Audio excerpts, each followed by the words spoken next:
We're staying in IKITI State, where it is good news for families of kidnapped pupils of the Apostolic Faith Montessori Nursery and Primary School in IKITI who have now been released.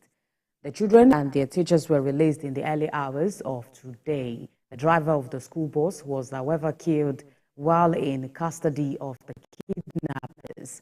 The pupils have now been taken to the IKITI State University Teaching Hospital at IKITI for proper medical attention. The governor of IKITI State, Biodun Oyebanji, thanked President Bola Tinubu for giving specific directives that put the search and rescue mission in top gear. The governor also appreciated the security agencies and residents for their support and collaborative efforts during the search and security situation experienced last week. And in another development, the governor has announced that the killers of the two Obas in the state will be fished out and made to face the maximum weight of the law. He has asked residents to remain vigilant and report any suspicious movement in their communities. And in the news, I spoke with the Chief Press Secretary to the Governor, Olayinka Oyebode, who indeed confirmed the release of the pupils and security efforts by the state's government. Take a listen.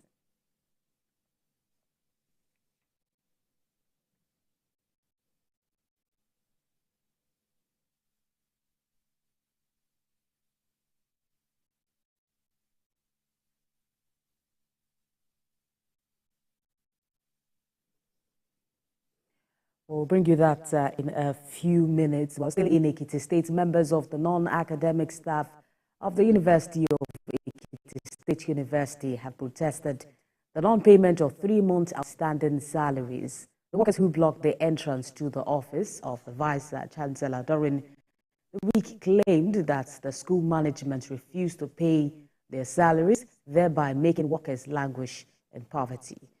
Chairman of the EGSU chapter of NASU, Sunday Olajutemu, said that the protest became necessary after the governor, during the maiden edition of Meet Your Governor, claimed that government is not owing the state tertiary institution as a subvention rather than the inherited outstanding August 2018 subvention.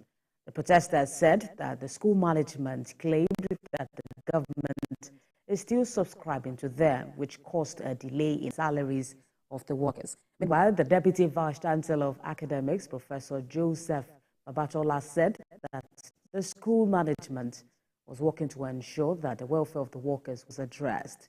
He assured that workers will soon receive their November salaries. And he also said that the workers that were owed 3 months' salaries, not 4, as claimed by these workers. The government of the IKITI State is owing subvention for 2 months in 2018, August, September precisely in 2018, and also November, December in 2023. Amounted to how many months? 4 months. Now the government explained details that is only owing us subvention for 1 month subvention in 2018. Why we're here today is just very simple. We are expecting November 2023 salary. We are expecting December 2023 salary. We are expecting January 2024 salary. Those in the states, in the ministry, the local government, the teachers have been paid. What's our offense here? Why those in the states have been paid 2024 January salary? Those of us in IKITI State University are expecting November 2023 salary. Let the government please come to our aid. Governor Oyebanji should... Governor Oyebanji, like I've said, has not owed subvention since assumed office. But the backlog of inherited outstanding subventions, it has been possible to clear them. And we have to applaud him for this, because if you inherited a debt about 8 months subvention and you have cleared it up to 4 months, then you give kudos to the governor and the government for that. Because it's not a fault, these subventions were inherited by him.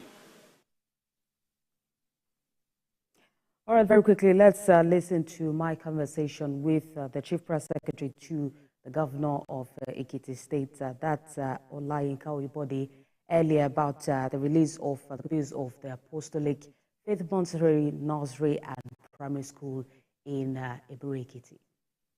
Confirming that all the students were released and their teachers. Unfortunately, we have reports that the driver got killed, the kidnappers then. All the students and the teachers have been released. They are presently, I've seen them. As I'm speaking with you, I'm in the complex, in the premises of the teaching hospital. I've seen them. The Commissioner for Health is there with the medical teams from Ministry of Health and the medical personnel with the Chief Medical Director from the State University Teaching Hospital are here on ground to attend to them. They have been given the accident and emergency ward presently, and they are being attended to. And I can confirm that they are in stable condition. A lot is going on over there, which I'm unable to confirm to you presently, but a lot is going on the ground to ensure that the killers are fished out effectively and prosecuted effectively. And that will serve as a deterrent to others. A lot is going on there, and I know at the appropriate time, the people in charge of security will brief the media regarding updates on this, but I know they will not go unpunished. And that is the position of Mr. Governor, His Excellency Branch. And a lot is going on there through the by community environment. The entire environment there are being combed presently, and I know that at the end of the day, you'll be briefed on what is happening there. And away from IKITI State to Katsina, where the by-election in Kankara Federal Constituency was conducted peacefully with a large turnout of voters recorded across the 20 polling units, despite security challenges in the area. Our correspondent Abdul Latif Yusuf has more details on this. Not everyone anticipated the large turnout of voters in an area with severe security challenges. These are voters at Daudawa A and Kanan Haki polling stations, determined to exercise their franchise despite the initial threat by some hoodlums who invaded the area to disrupt voting. More than 11,000 voters from the 20 polling centers under the Federal Constituency participated in the voting. He says, "We are determined and will never allow anybody to come here to disrupt our election. Our turnout is with a purpose, and we believe in democracy and will wait to cast our votes." We came here as early as 6 in the morning, and since then we have been waiting for a very long time for our turn to cast votes. We appreciate the presence of security who have been working to ensure orderliness. The INEC official at Daudawa A polling unit confirmed the reports of skirmishes that caused a temporary suspension of the process. We have started voting successfully, but on the wrong way, they started making crowds. Members of the press had to wait for hours before gaining access to most of the polling centers due to the security situation of the area. We have started voting and the process going smooth and in order, but in due course, because of intrusions and many voters are trying to vote before it is too late for them, so that is why they were rushing and the place became somewhat very rowdy. As far as concerned, what I see a good turnout, and I see the coming of the electoral match in time. At the same time, security agencies, they are doing their best. At the same time, the people of the town, I commend them for their unity. Already, elections have ended peacefully in all the centers, and collation is ongoing in Kankara town. Abdul Latif Yusuf, TVC News, Katsina. Meanwhile, in Benue State, security men comprising of the Nigerian Army, the police, and civil defense broke into the secretariat of the All Progressives Congress, Makurdi. The division led by the chief security officer to the governor of Benue State abruptly interrupted a media event organized to speak about the rancor in the party. Mayowa Guaton has more details on this. This is the chaos caused by security agents who have come to disrupt a meeting of the All Progressive Congress in the party's secretariat. This is coming a day after an announcement of the suspension of the state chairman of the APC, Austin Agada, by his ward, AG1.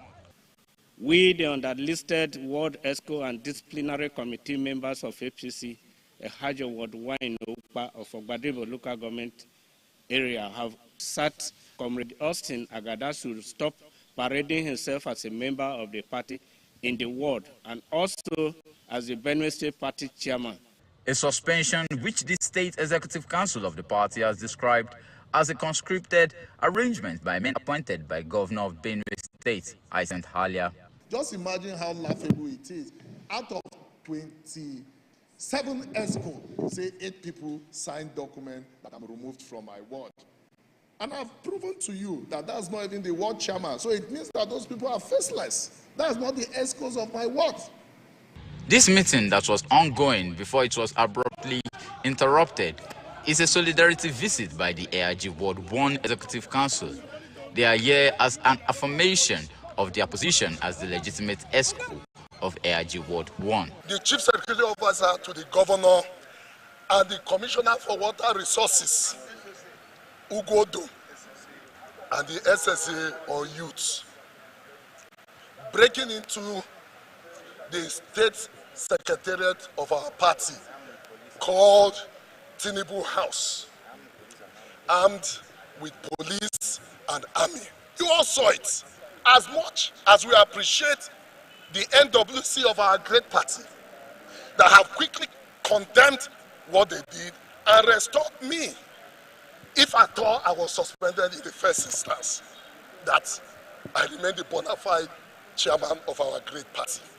What they did yesterday was wrong, was very, very wrong. It's amounted to criminality because he's no longer a chairman. I am the chairman, and we are here in solidarity with all my ward ESCOs and the leaders of the parties.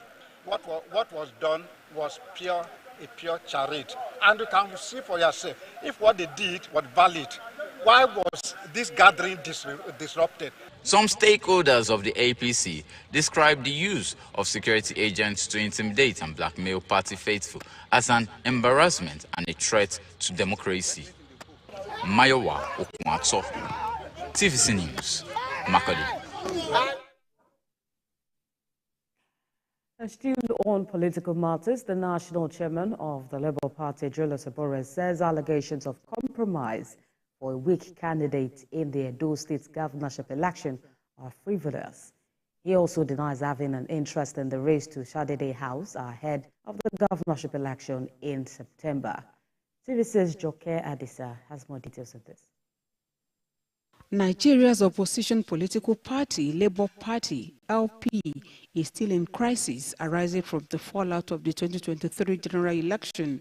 The battle for the soul of the party escalated in the heat of campaigns last year following the suspension of the national chairman over sundry allegations. Months after the court restored Julius Abure as the party's national chairman, it seems there is still brewing crisis. Some aggrieved party members are in court, accusing Julius Abure's leadership of forgery and other anti-party activities. This news conference is to set the record straight. Julius Abure denies every allegation leveled against him, providing police reports he says exonerate him from all accusations.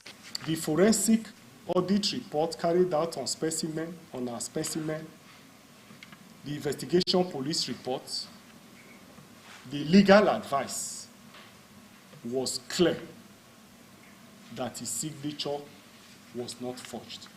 And as aspirants continue to jostle for the top seat in Edo State, the national chairman is confident his party is well positioned to win the governorship election.